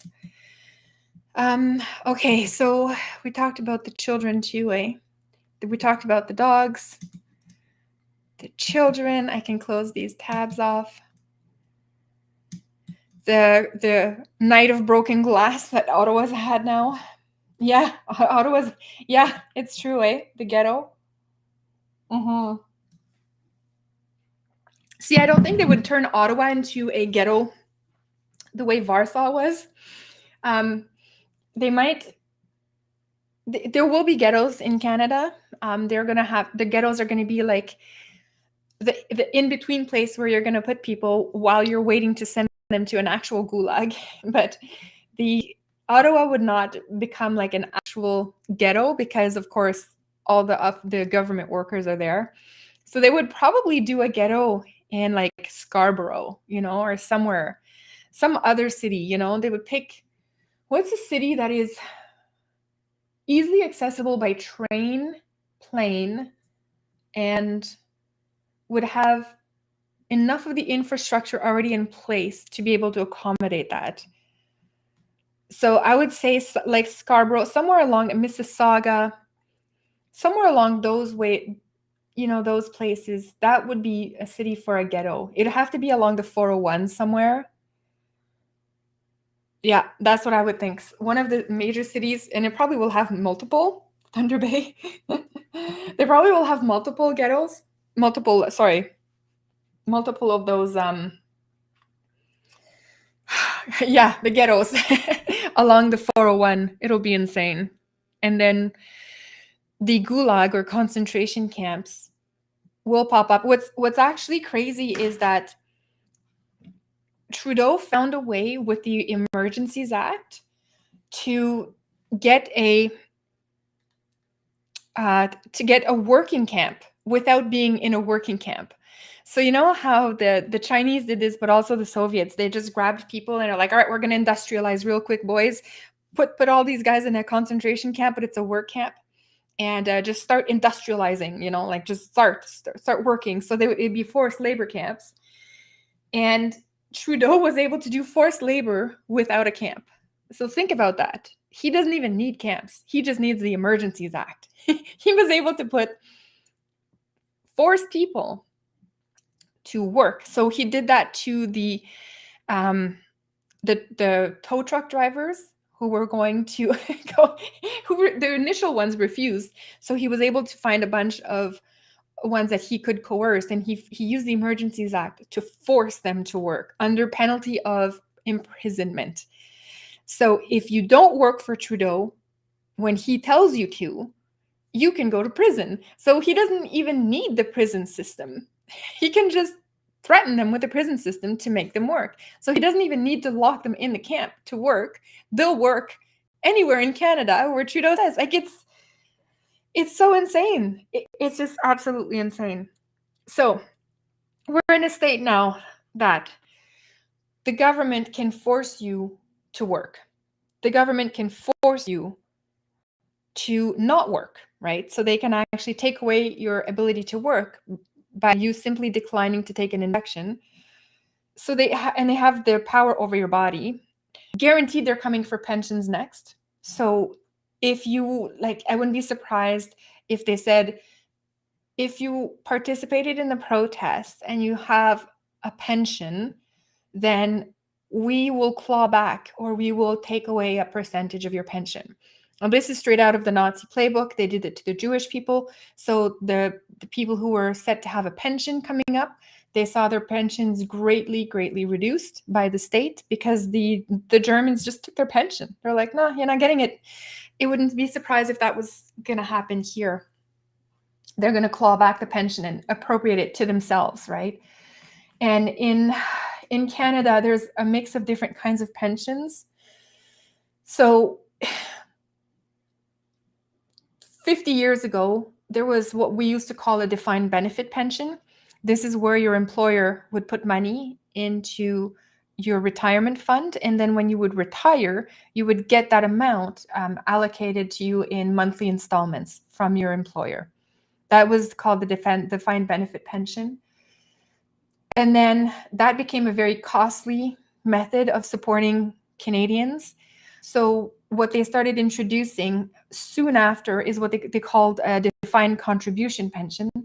Defined contribution pension is where your employer provides like a certain amount of your salary into a pension fund, but you also have to provide some. So there's different rules. Everybody can do this a bit differently. But for example, under a defined contribution plan, your sponsor, your employer would say to you, you must contribute 4% of your salary into your pension, and we will also contribute 4%, right? So that's just an example. It doesn't have to be 4%. Some people have defined contribution levels set at 8%, and they don't have to contribute, but some people it's like a match and you have to contribute. So that was to kind of phase out the defined benefit pension, where you don't put anything as an employee. Your employer just gives you money for when you retire.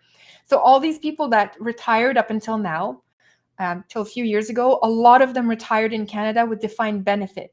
But the defined benefit is no longer a reality because it's unsustainable for employers to do that. So now they've introduced defined contribution, where you also contribute to your pension. Now, except all of the governments. The government, so all your teachers out there, all of your government workers, your federal workers, they are all still under the defined benefit plan, meaning the government pays for their pension. So us, the taxpayers, right? The taxpayers, we pay for their pension. But in the private industry, that is being phased out massively and is being introduced with the defined contribution pension. And of course, RSPs and stuff like that, but whatever.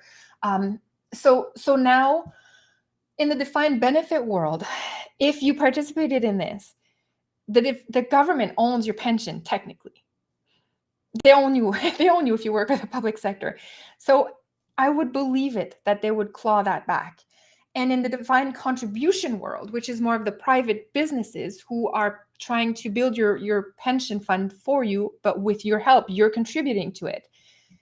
It would not surprise me if the government stepped in with some new war measure legislation that said that they can ask your employer to claw back your pension.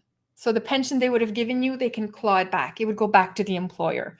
So these are they are starting to mess with everything we have. So be prepared. They've messed with your bank. They messed with your body now. They've forcefully injected I don't even know how many Canadians out there had took the vaccine simply because they didn't want to lose their job. And that is coercion right there. So they've been able to coerce you to threaten you to take this, or else you're going to lose your job. Then now they can take your bank account, they can take your insurance, they can take your driver's license, they can stop your crowdfunding. So if you're trying to get money, they can stop that from happening. They can prevent you from going into a restaurant if you haven't done what you were told. They've now unleashed military, and not military, but paramilitary, or all these different factions of police onto a peaceful protest. We've seen the violence come exclusively out of the police force on this one and not the protesters.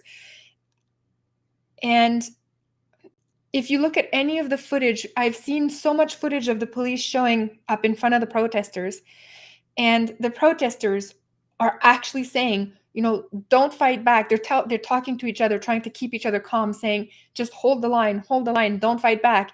And it's the police who are aggressively pushing forward with their batons and their horses, as we saw on Saturday.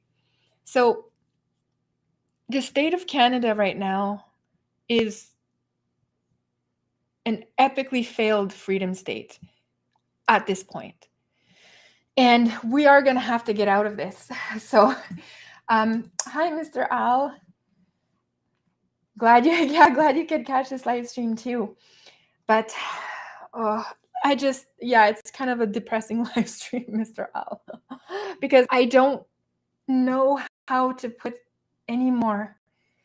I mean, the dangers of Canada, the danger that we are in, the imminent power grab that we are about to see our government take is just so disconcerting that I don't know how we can save this. I saw that a few more. So this is the good. Let me kind of look at the good stuff now, because I've depressed you enough for like an hour and a half now.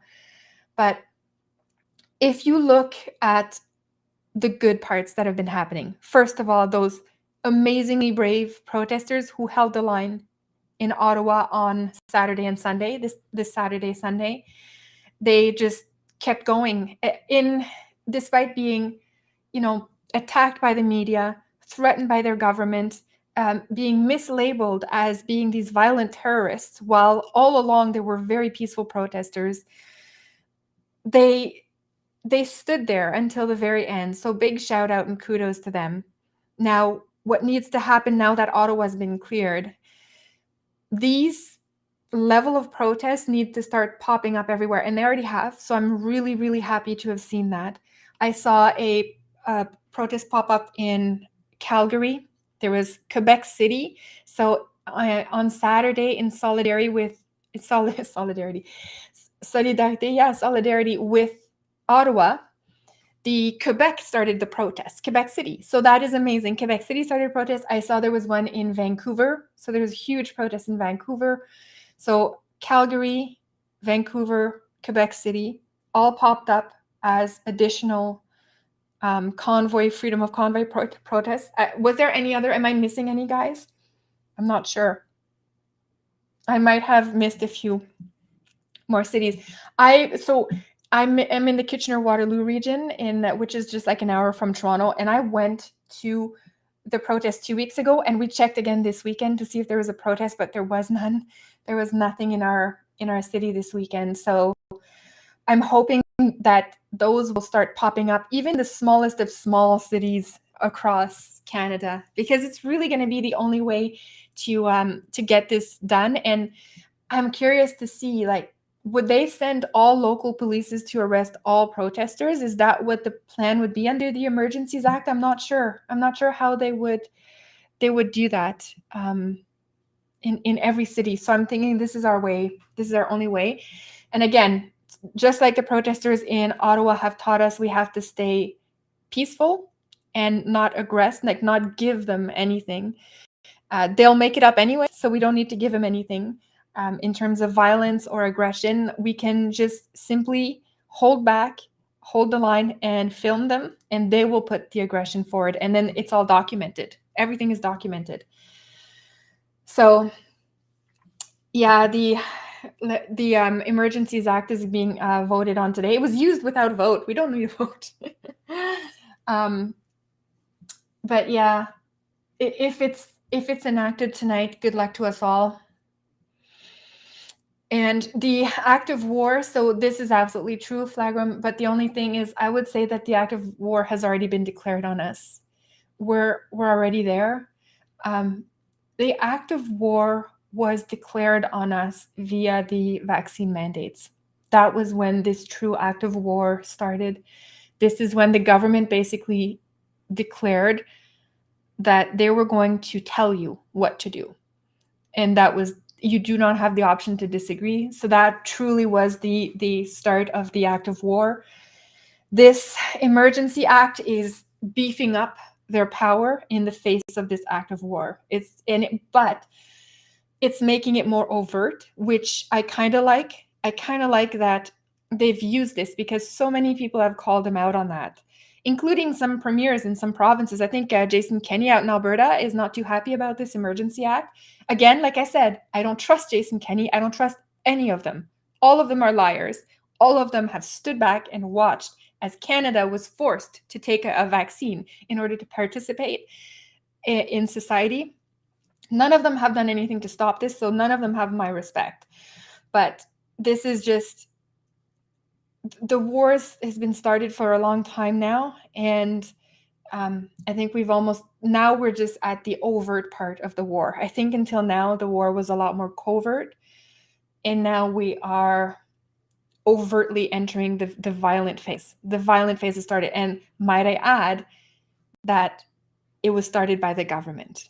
It was not started by the Canadians. It was started by the government. They started both the war, but also the violent attacks on their own citizens, and that's where we are at. Yeah, mandates were a start.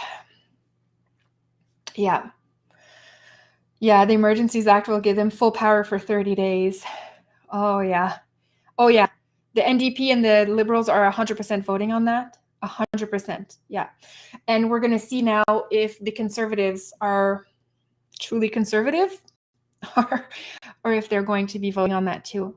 I don't think they'll stop it. To be honest, I do believe we will have this Emergencies Act give them 30 days, and they are going to do a lot of bad stuff with this, guys. We've covered a lot of what they could potentially do today, but yeah. Oh, Christian. Hello, Christian. Good to see you. I hope you're doing well. Yes, and let me, this is a really good comment. Thank you, Silent Walk. I love this comment. This is honestly and sincerely one of my favorite things when I hear us say this, because it's so true. People, it's living in complete denial. People really believe that you cannot have a Castro or a President Xi, kind of regime here in Canada. They really sincerely believe that because everything is still okay today in appearance, this won't happen. But this is the biggest downfall and danger possible, is when people don't think that this can happen here. And yes, not only it can happen here, but it is happening here, and we are watching it. We're watching it in real time now, and this is the beauty of social media, is you're actually watching it happen as it happens. And in the old before social media, I should say, in the old world, you used to have to wait for like the newspaper to tell you, and thank goodness we are not in that world anymore, because the only reason we're seeing how truly devastating this is, the true dangers of Canada and how the media has been lying to us, is because of all the live streamers who have been going out there and actually documenting this. So again, huge shout out to those freedom fighters who have been going out when it's minus like 10 degrees, sometimes minus 20, freezing their hands and talking to people at the Convoy in Ottawa, and then at all of the other convoys we've seen pop up across Canada, going out and documenting all of this for hours so that we truly have an idea of the level of lies being pushed out in the media. Like, it's actually provable now. It's provable. You can prove. This is probably one of the biggest wins from the convoy, is we were able to prove the lies in the most effective way possible, the lies that the media has been spinning. And now a lot of Canadians are seeing it. And this is how it's a good start. It's a really good start. So we just have to keep this going. Yeah, is this true? Oh, I didn't know that. People froze to death in Ottawa and Montreal because the shelters were not allowed to take them without being vaccinated. Oh God, this is so, so sad. I remember last year, I think it was last year or 2 years ago, there was a guy who froze on a bench in Montreal. But yeah, that was pre-vaccination days. Now, yeah, now they have to be vaccinated. And they say this is for our health. They're claiming all of this is so that we can stay healthy and safe, and while they're saying that, we're watching this happen, right?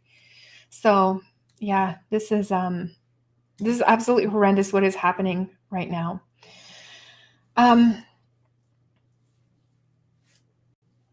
Yeah, and this is yeah, we are forced to pay $5 million a day for the propaganda.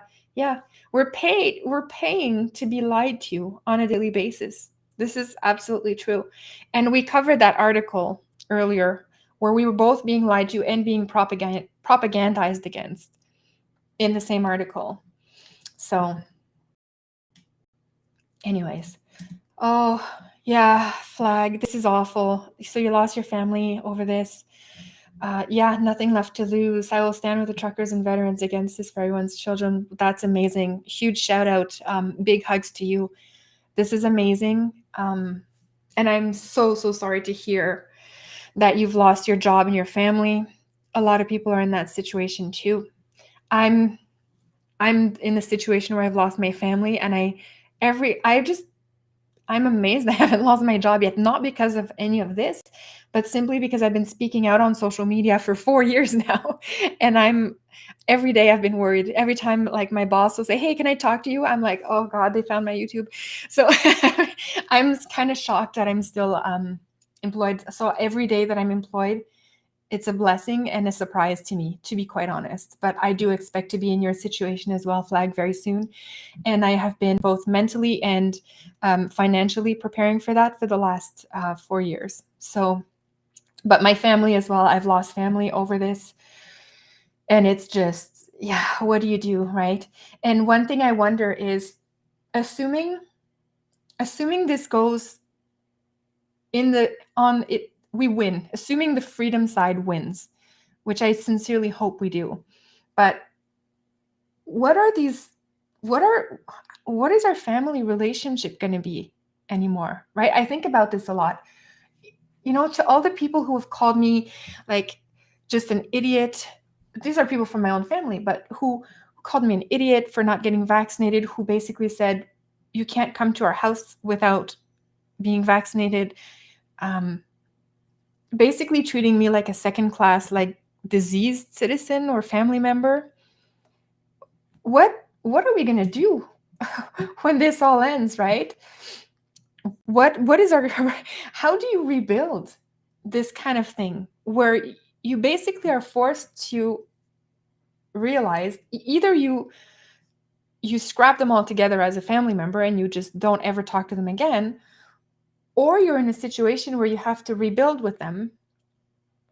But how do you rebuild a relationship with someone that can be so easily brainwashed and will literally discard you anytime that something like this comes up again?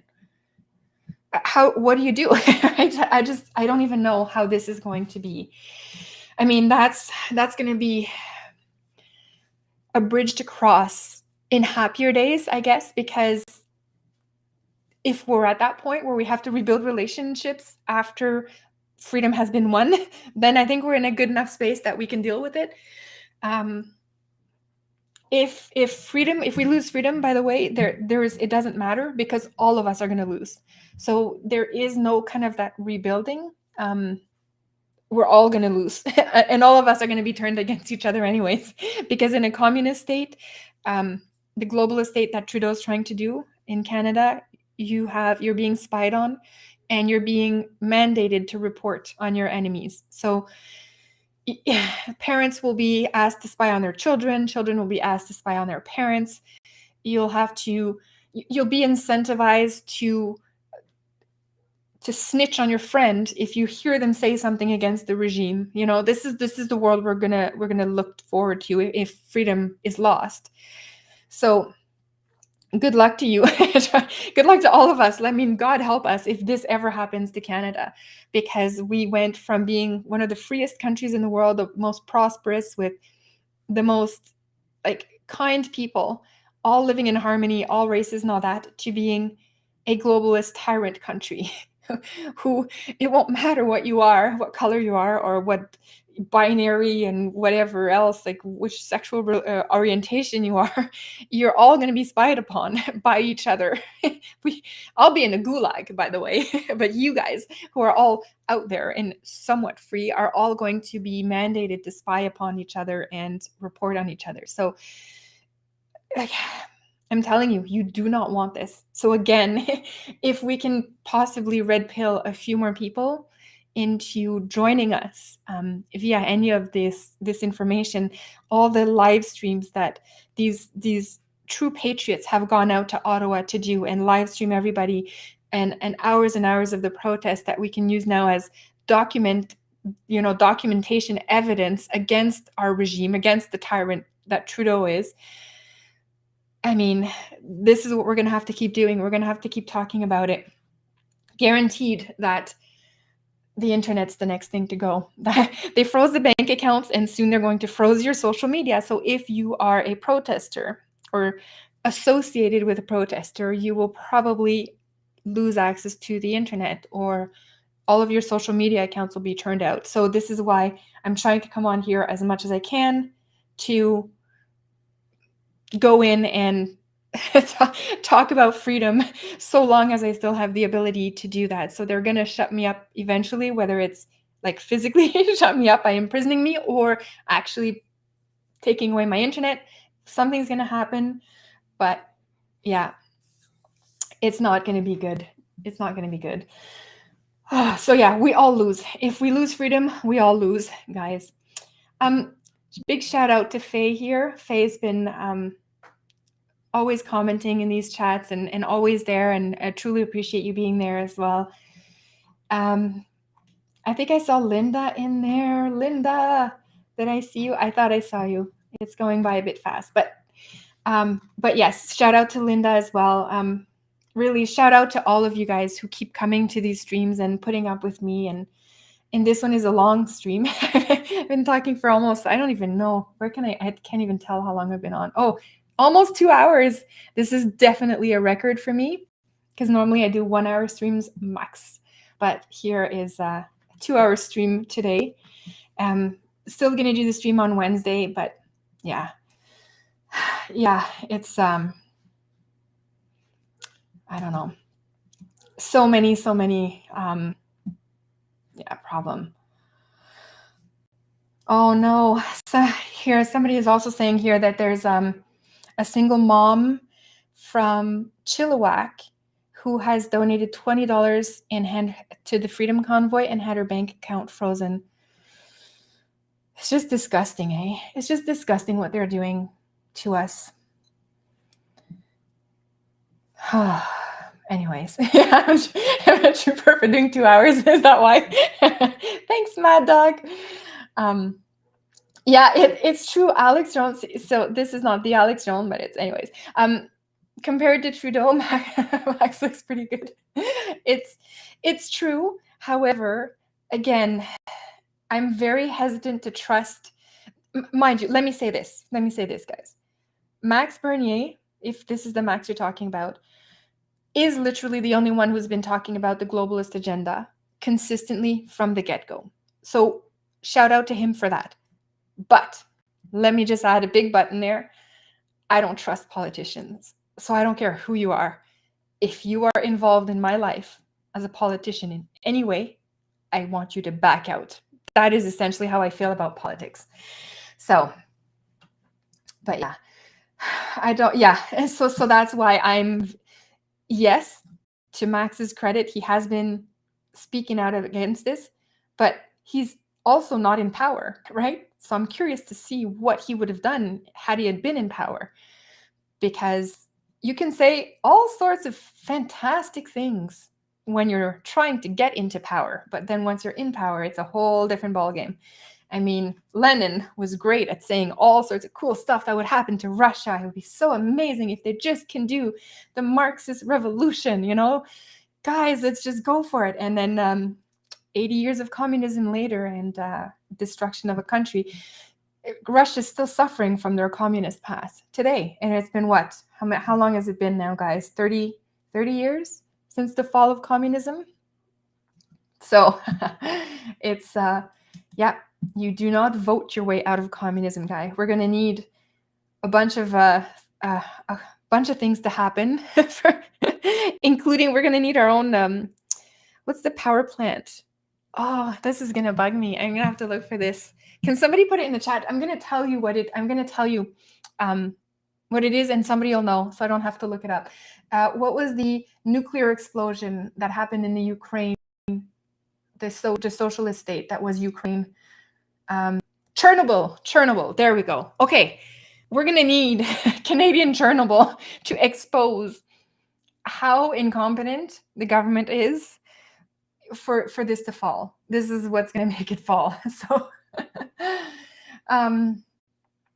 yeah, it's not going to be good, guys. So anyways, we're going to keep fighting for freedom. We're going to do this as long as we can. As long as I'm on here, I'm going to keep coming on here. Just a quick reminder that I'm also posting on BitChute and on Rumble. I'm going to try to live stream on Rumble and other platforms as well. I'm looking into that. Also, my email is in the description box here. Just a reminder that one thing that I'm trying to work on, just for anybody who joined just recently, I was talking earlier today about trying to get the freedom ideology into the curriculum at a school grade level. So I'm trying to see how is it that we can start looking at that. And actually bringing that to fruition within our own school boards. So if you wanted to send me some ideas, and I think we should spend a few of these streams kind of kicking around ideas on how we can start building that. So maybe I'll allocate a stream only for that, where we can actually start to educate our youngins into the benefits of freedom. But so please send me that stuff, and I think I'll start a stream on that where we can just kind of brainstorm. So that's one of the things that we're going to be doing, so that we can, at the ground, like each one of us in our own place, we can start looking at this with our own school boards. So that's one of the things that I would like to start working on in the mounting evidence of tyranny we're facing. I think we turn to our children and we try to teach them through freedom. So yeah, fire off an email if you are so inclined on that. I will keep doing the Wednesday live stream, and I'm going to try to keep sneaking in as much of the other live streams that I possibly can do, so we can, this situation is so intense now because it's changing so rapidly. I was just been talking for 2 hours, and I don't even think I've covered half of what I wanted to cover in terms of what's been happening in Canada in the last week. It has been a week from hell for Canada. Everyone around the world, please pray for us Canadians. Send us your love, because we're going to need a hell of a lot of it right now. And pray that we can awaken as many of our Canadian citizens as possible to what is actually happening in Canada. And we want them to help us fight for freedom. So that's the goal. The goal is now going to be fight for the awakening of as many Canadian souls as we possibly can, and looking at our children and seeing how we can help them. So, oh, thank you, Tassaniko. So Ron Paul's homeschool, I'm going to write that down because I'm going to forget that. But yes, that's a good starting point. Oh, okay. And I know that homeschooling is not an option for everybody. So I'm trying to see how we can, within the school system, look at that. So anyways, okay. So yeah, thank you again for joining. I'm gonna, my voice is getting really tired. I think you can feel it. But yeah, so I'm gonna sign out for now, but I will see you very, very soon. Join me Wednesday at 7 Eastern time, 7 p.m. Eastern time for the normal Wednesday live stream. And until then, take care, everybody. Just pray for us. If you're not religious, I don't know. I don't know what to say anymore, but let's hope that we can turn this country around, guys. So anyways, enjoy the rest of your day, and I'll see you on